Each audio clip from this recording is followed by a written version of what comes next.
Hi, welcome. On this video, I want to take a couple minutes to respond by way of video put up by Larry Crone, the same Larry Crone who jumped on this whole situation by way of Top Dog Canine, Robert Hines, leaving, being derogatory, stating about me being a-hole and just slanderous.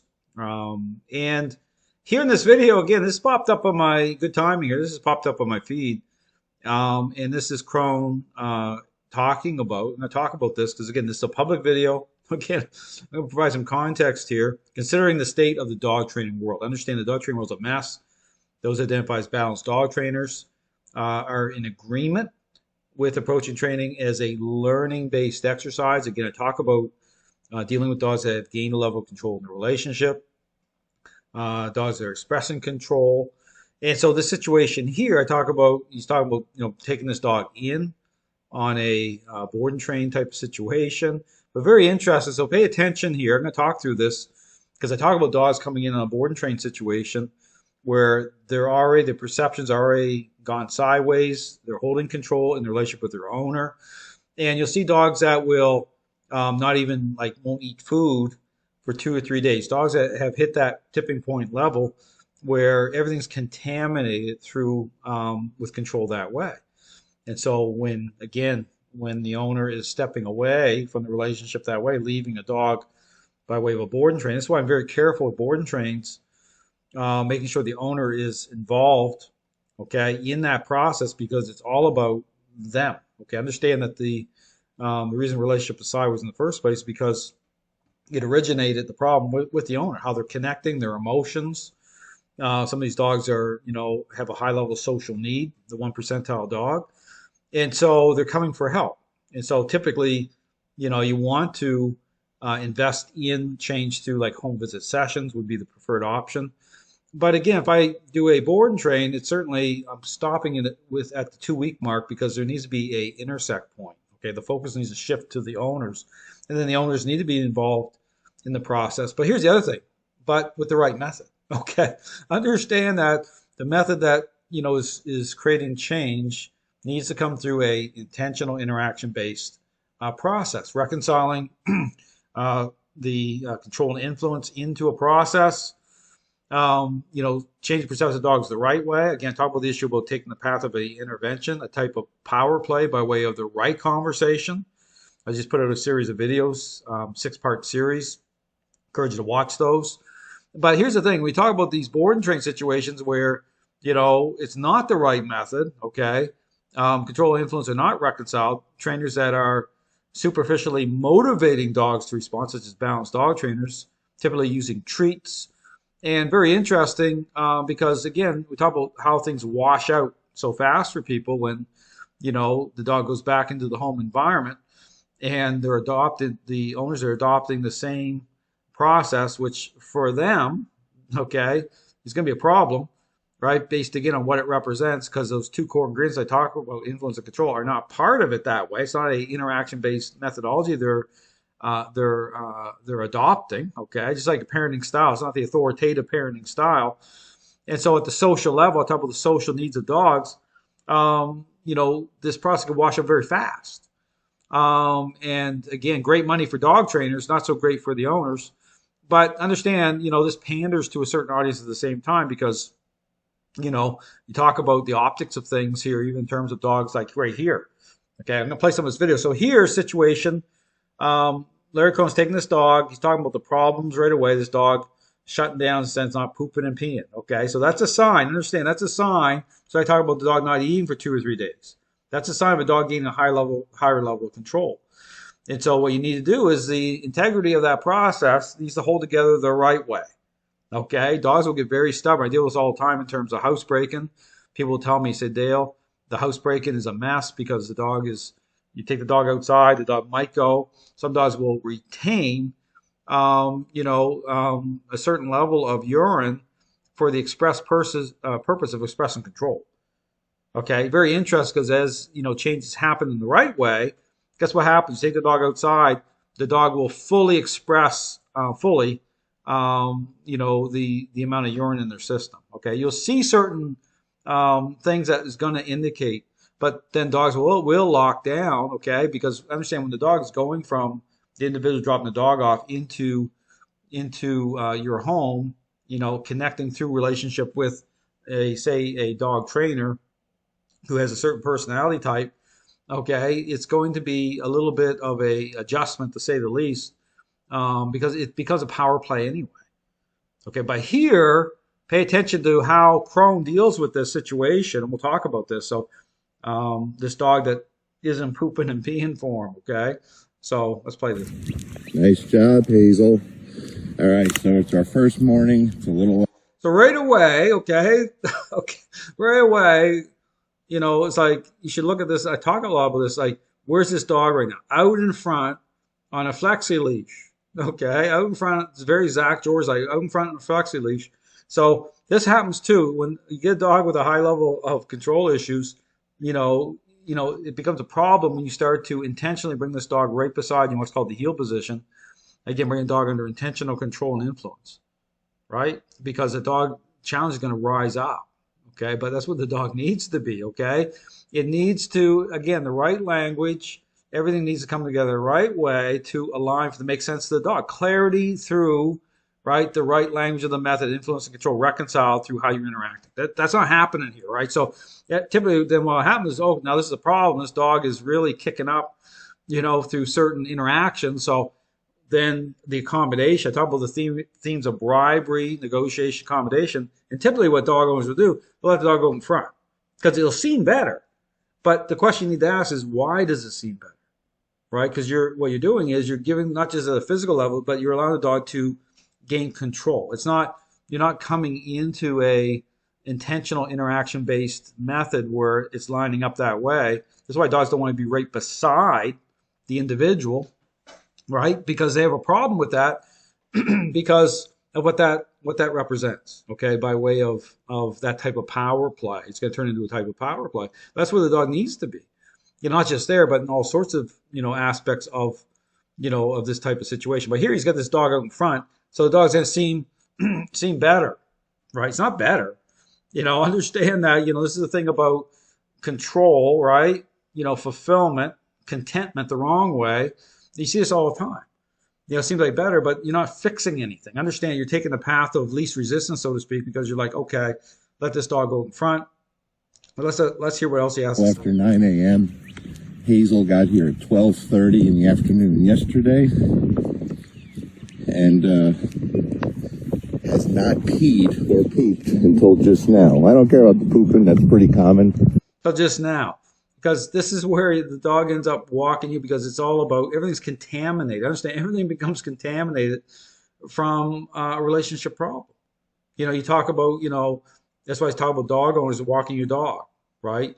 You let a dog be a dog, right? So you let a dog, but then the dog's walking you all over the neighborhood. It takes forever for the dog to do their business, the number one, number two, and then see it contaminate. And then what happens is you're wasting your time. Right, because everything is being contaminated from a relationship problem, whereas you want a dog that's going to go right outside, specific area. You need to do it on a leash, right? I show how to do it, and a dog will lock down if it gets stubborn. But this is where you tie in the structure with a crate. I talk how to do that, to get to a point where you're going to be good to go, which means you get to a point where you're going off leash now, dog going outside, doing their business. Could be raining out, you're good, you're standing there off leash, the dog, because that's what the point you want to get to, but it's got to be just like I talk about, if you allow a baby to stay in the bed for, years, right? There's a point where the child needs to go into their own bed. Yes, they're going to kick and scream, but you have to do it. If you don't do it, you get a problem. So here it's the same thing in terms of when I talk about the relationship aspect of dogs as social animals. It's got the integrity that has to take shape the right way to get to where you want to go in the relationship. Here it's this appeasement thing saying, oh, well, I'm going to go this direction but again, what you're doing is control, the dog may go, but those core ingredients, they're not coming in the way I described, right? They're taking the path of least resistance, but think about the same thing people will do with their dogs. The dog starts going into a stress reaction, walking right beside you with those core ingredients. put a body harness on the dog, or flex the lead here, let the dog walk out in front, right? And seems, oh, it's better. Well, it's not better at all, right? You're following that path of, accommodation, just like a bribing a selfish child. Yeah, you might get out of a certain situation. Doesn't mean you're fixing the relationship. Just understand that. It's context.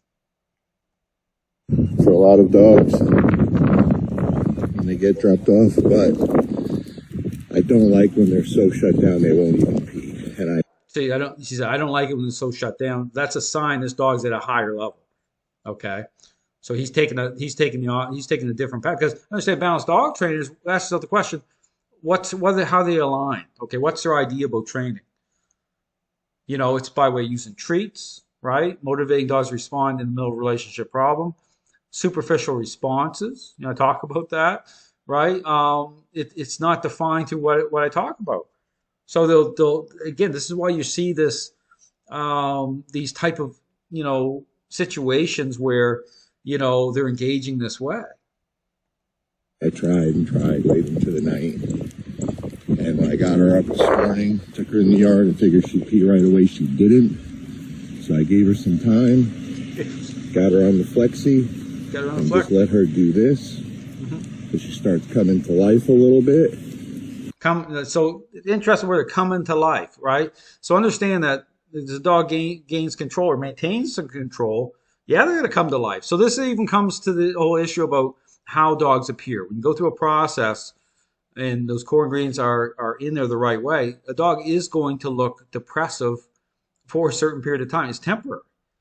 Just like a selfish child isn't going to like the parent, being in their airspace as the parent's moving from the permissive to authoritative parenting style. The parent's in their airspace, parental influence is part of the equation. The child isn't going to like it. The child's going to look upset, depressed, okay? But as that transition fully happens, as that parent comes into, and this is the problem here, comes fully into the right parenting style, things move forward, right? Normalization, okay? Even dogs are social animals. The dog will start to appear, right? Come out of that. It's like a flower opening up, right? But the right way. This is why dogs will can look happy, their tail wagging before someone gets bit. Okay, understand fulfillment comes up, two different ways: through right relationship or wrong relationship. Okay, by way of control. Dog gains control. That's why dogs can look fantastic floating around your house as they're gaining an incredible amount of control in the relationship.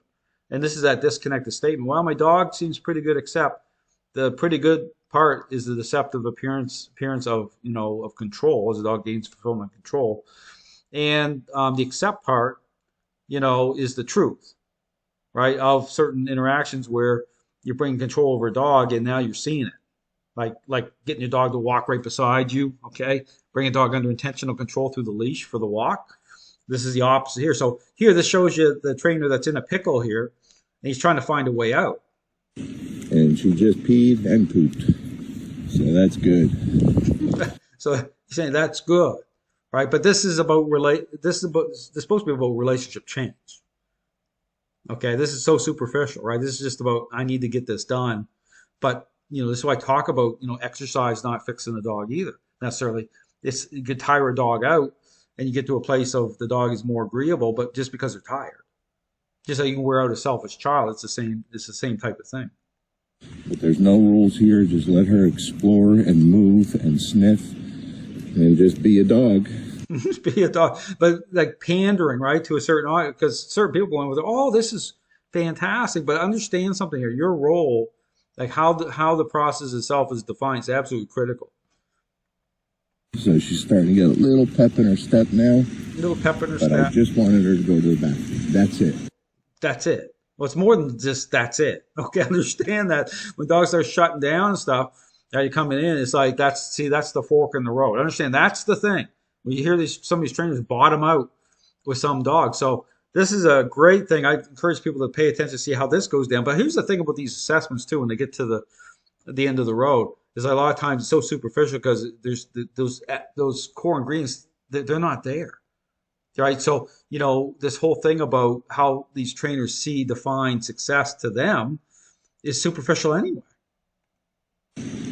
Honestly, I'd rather have a dog that wants to kill me than have a dog that doesn't want to do anything. It could be very frustrating. See that it's a total contradiction. I mean, I'm watching this in real time here. I haven't. This is the first time I've watched this all the way through, but there it is. If I ever have a dog kill me, right? Then what do you say? Let's go back and rewatch it because this is kind of profound here. It could be very frustrating. Rather have a dog that wants to kill me than have a dog that doesn't want to do anything. So I'd rather have a dog that kill me than a dog to do anything. What I mean, think about that. I mean, doesn't want to do anything. See, it's that whole thing with not being able to work through a relationship properly. Okay, I talk about this whole one of these themes of reconciling the response of dogs to the relationship. And so, the journey of a dog trainer, where do they end up? Or have a dog kill me than not do anything. That's ridiculous. That's a ridiculous statement because it's the same thing. They do anything, not want to do anything part. That's part of I talk about the power play. So that shut down part is symptomatic of the interplay of the relationship that way. The dog, everything is contaminated from that. She's, again, bring a dog in here. The dog's not eating, but drinking water. I know the dog's going to come out of it the right way. And I may hand feed them a little bit to get that going at a certain point. Okay. But those, and even the crate itself, you see a dog forward aggress and then then go into the back of the crate and then start to come to the center of the crate the right way. Like, you'll see there's certain indicators as things move on. Just like I said about the peeing situation, you have to hold it together. Just can maintain that the integrity of that process needs to maintain through whether it's housebreaking, whether it's meeting other people, all those things have to hold together. This isn't understand balanced dog training. This isn't about holding that together that way. I'd rather have a dog kill me than not do anything. That's quite a statement. It could be very frustrating. So we'll see if we can get her built up a little, feel a little better about herself. Feel a little better about herself, right? All right. This is also superficial. This is just about because there's no depth. Understanding balanced dog training isn't about depth. So this is interesting. I'll kind of track the progress of this dog, but understand that these trainers, how they define success is so superficial. It's all appearance based. This is the problem, and then how this transfers over to the back to the owners. I mean, we talk about truly changing perception of dogs. Those core ingredients have to come in the right way. So again, this is definitely something to check out. Thanks for watching.